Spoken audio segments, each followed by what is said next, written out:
El presente video trata sobre el capítulo 9 del material de apoyo número 1, lo que se refiere a variables simbólicas. Una variable simbólica es aquella que no contiene datos y se utiliza únicamente para realizar operaciones algebraicas o de cálculo.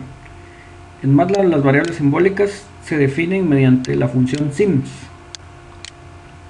Al ejecutar el comando nos damos cuenta de que aparecen todas las variables que nosotros definimos mediante el comando sims, pero son de un carácter simbólico. Quiere decir que no contienen datos y solo nos van a servir de manera auxiliar para resolver expresiones matemáticas. Se pueden declarar funciones simbólicas también en base a las variables simbólicas que nosotros generamos anteriormente. Por ejemplo, esta f, que está compuesta de la forma ax cuadrado más bx más c, la h, que es una a, y la i, que es al cuadrado más 2b. Con estas expresiones también se pueden realizar sumas, multiplicaciones, divisiones y otro tipo de operaciones más complejas. Por ejemplo, podemos sumar las variables f más i y guardarlas dentro de la otra variable simbólica llamada m. Hacer la multiplicación de f por h y guardarla en g. Y expandir finalmente la variable g para ver cómo se realiza la multiplicación de cada uno de los términos. También se pueden definir ecuaciones simbólicas mediante esta estructura. Definimos la variable en donde se desea guardar, le asignamos la variable igualdad de asignación y posteriormente escribimos la ecuación simbólica. Para la ecuación simbólica la igualdad está definida mediante dos signos de igual, mientras que para la asignación solo con uno.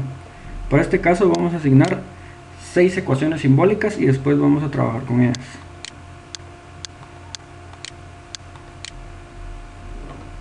En cuanto tenemos las 6 ecuaciones ingresadas, podemos resolver cualquiera de ellas. Por ejemplo, vamos a resolver la ecuación número 1 en función de x. Para eso utilizamos este comando que se llama solve, el cual requiere que se coloque una ecuación y la variable para la cual se desea resolver. Verificamos que al resolver la ecuación número 1 nos da el resultado número 7, que es un resultado numérico. Sin embargo, también podemos tratar una gran cantidad de ecuaciones. Podemos resolver sistemas bastante complejos y asignarlos a una variable. Por ejemplo, esta variable llamada solución va a ser igual a la resolución de este sistema de ecuaciones que está compuesto por 3 ecuaciones. En cuanto lo ejecutamos, nos damos cuenta que nos devuelve los 3 valores para x, y y z. Sin embargo, aún no son accesibles. Para accesar a ellos debemos realizar esta otra función que se llama solución.x, solución.y y solución.z para obtener verdaderamente los valores numéricos. Entonces con solución x vemos que nos da 2, solución y 5 y solución z nos da el valor de menos 6. Si realizamos otro ejemplo con 4 ecuaciones, vemos también que funciona de la manera anterior.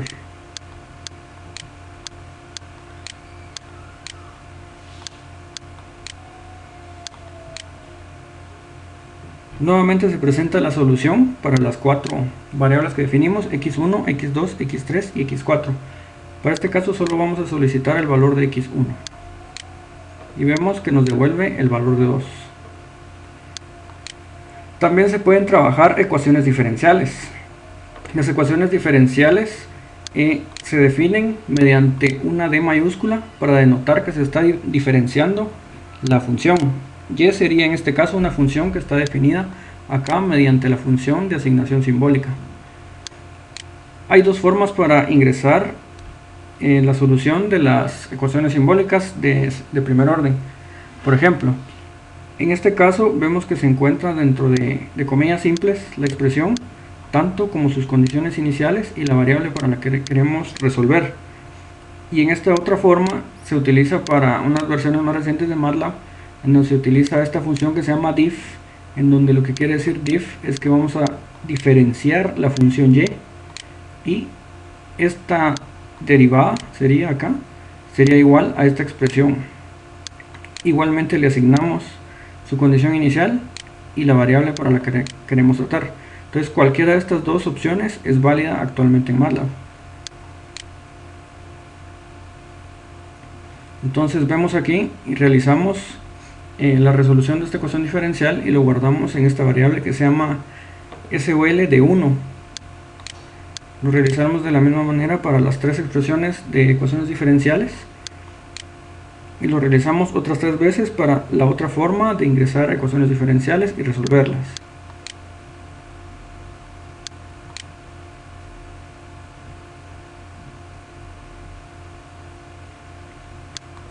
Vemos que en cada uno de los casos nos muestra siempre la expresión de salida de forma simbólica también.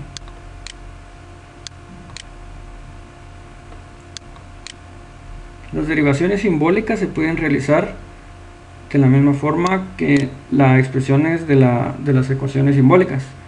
Por ejemplo, si nosotros definimos estas variables simbólicas y posteriormente realizamos expresiones simbólicas que las agregamos a estas variables S1, S2, S3 y S4. Mediante el comando diff nosotros podemos realizar la primera derivada de la expresión simbólica 1, que le asignamos este valor que se llama S1, y vemos que la derivada de esto entonces nos devuelve el valor de 18x al cuadrado menos 8x más b, que es la derivada de la expresión número 1. Si nosotros le colocamos este parámetro 2 dentro de la función diff, quiere decir que queremos solicitar la segunda derivada. Vemos que nos devuelve la segunda derivada. Esta otra expresión, en donde nosotros colocamos otra variable simbólica, nos sirve para realizar diferenciación respecto de otra variable. Por ejemplo, respecto a esta variable b. Entonces vemos que únicamente nos devuelve una x. De la misma manera podemos hacerlo con las otras expresiones simbólicas.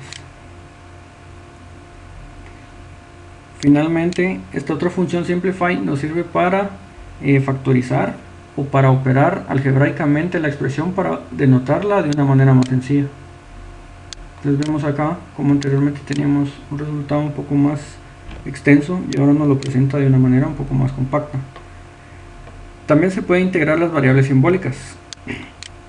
Utilizando las mismas variables simbólicas que habíamos definido antes, S1, S2, S3 y S4, podemos realizar sus integrales. En este caso, nosotros queremos integrar la variable S4 y le vamos a determinar límites. Estos límites se determinan mediante comas, siendo el límite inferior y el límite superior. Podemos ponerle límites definidos también, en donde ya reemplazamos estos límites a y b y los reemplazamos por valores numéricos, siendo .5 y .6. Nos devuelve un valor numérico, sin embargo también está expresado de forma exacta. Y podemos expresarlo de manera decimal colocándole esta conversión double para obtener un resultado más entendible. Este es el valor que nos devuelve luego de la operación de la transformación de doble. Como último paso, nosotros vamos a realizar el ejemplo de la aplicación a globos meteorológicos del capítulo número 9, que es el reto del capítulo, el cual consiste en determinar la altura, la velocidad y la aceleración que tiene un globo aerostático que se encuentra definido por una ecuación que representa únicamente la altura en función del tiempo. Definimos nosotros esta variable simbólica h de t y se le asigna esta expresión. Esta expresión es la que define la altura en función del tiempo del globo. A continuación, esta misma expresión la vamos a guardar en una variable que se llama altitud.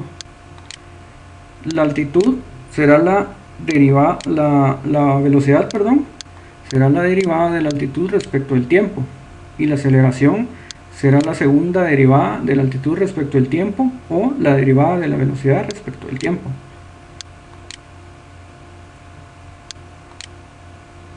Pues vemos cómo se calculan cada una de las operaciones. Esta es la expresión para la velocidad y finalmente la expresión para la aceleración. Definimos la variable de tiempo desde 0 hasta 48 horas, esto sería en horas, y con paso de .1 horas. Esto sería toda una matriz de datos que vamos a utilizar después para poder generar las gráficas. Esta función sim2poly lo que hace es que convierte este polinomio este polinomio que teníamos acá de manera simbólica lo convierte en un polinomio y obtiene los coeficientes de dicho polinomio. Esto lo vamos a aplicar para las tres variables que tenemos: la altitud, la velocidad y la aceleración. Entonces vemos acá los coeficientes de los polinomios de las que anteriormente eran expresiones simbólicas. A continuación vamos a hacer un ploteo de las tres comportamientos o las tres gráficas que teníamos, tanto de altitud, velocidad y aceleración. Entonces hacemos uso de esta otra función que se llama polyval, que lo que hace es que va a evaluar cada uno de los puntos t en la expresión polinómica del coeficiente de altura, que fue el que definimos anteriormente acá. De la misma forma va a evaluar cada uno de los puntos t, que aquí los estamos viendo, en el coeficiente de velocidad, y cada uno de los puntos t en el coeficiente de aceleración. Realizamos tres plots dentro de una misma ventana, sería el plot 1, plot 2, plot 3. El primero corresponde a la altura del globo, y aquí tiene sus etiquetas: la etiqueta en X, que sería el tiempo en horas, y la etiqueta en Y, que sería la altura en metros. Para el segundo plot tenemos la velocidad del globo y solo le cambiamos la etiqueta de Y en donde es metros por segundo, que sería la velocidad. Y para el tercer plot mantiene también la misma etiqueta en X, sin embargo la etiqueta en Y cambia a metros sobre segundo al cuadrado, que sería la aceleración. Por último, nosotros vamos a sacar dos datos de importancia: que sería la mayor altura a la que llegaría el globo. Entonces evaluamos el coeficiente de altitud en la función t de la forma polinómica y obtenemos el máximo en el que se va a representar, y lo guardamos en esta otra variable que sería altitud máxima en la posición k. Finalmente se imprime la altitud máxima y el tiempo máximo para el que se logró obtener esa posición del globo aerostático. Entonces lo vemos correr. Vemos que esta es la gráfica de la altura.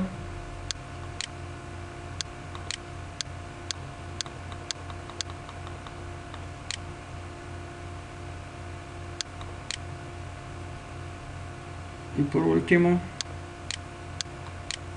vemos cómo aparecen las otras dos gráficas. Entonces tenemos la altura del globo, la velocidad del globo y la aceleración del globo de 0 a 48 horas que habíamos definido, y si nos damos cuenta concuerdan con los que tenemos del libro. Entonces este sería el reto del capítulo, y esta sería la explicación del capítulo 9.